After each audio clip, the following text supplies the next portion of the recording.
So ito na mga idol, gumana na yung mic natin. Rinig, di ba? Ayun na yung video okay natin. So i-play natin, nakasana natin yung ampli natin. Okay. Hey, what's up mga idol? Panibagong araw, panibagong tutorial na naman tayo ngayon mga idol. So pag-uusapan natin ngayon mga idol kung paano i-connect ang ating smart TV na walang Bluetooth function sa ating amplifier mga idol. So kailangan lang natin gumamit ng iisang cord lang mga idol. Ito yung tinatawag na 3.5mm jack to dalawang RCA cable. So iisa cord lang yan mga idol. Ganito po yung itsura niya.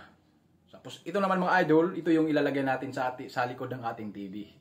Sa likod din yung TV may makikita kayong logo ng headset So doon natin to isasaksak. At ito namang dalawang RCA cable sa likod ng ating amplifier. So punta na tayo sa likod ng ating TV. Makikita nyo sa likod din yung TV, meron kayong logo ng headset dyan. So itong cable na na to kabila, dito natin ilalagay sa may butas.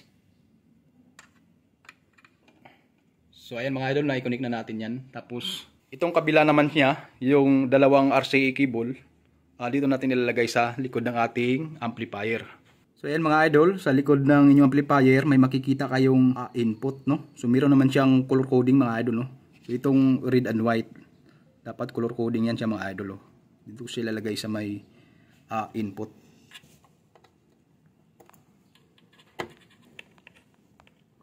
Sa baba yung isa. So ayan mga idol, ganun yung setup niya mga idol. Para makapag-video okay na tayo, patunugin na natin yung ating amplifier. Ganun lang, kasimple mga idol yung connection niya. So ayan mga idol, konektado na yung ating TV sa ating amplifier. So kung gusto nyo mag-video okay, gamit kayo ng mic, digital mic yung gagamitin natin. Pwede rin kayong gumamit ng Bluetooth mic, or wireless mic pwede rin. Tapos yung mic ilalagay nyo lang dito sa amplifier niyo. Sample natin dun sa yung kanta. So ito na mga idol, gumana na yung mic natin. Rinig, di ba? Ayun na yung video okay natin. So i-play na natin, lakasan na natin yung ampli natin.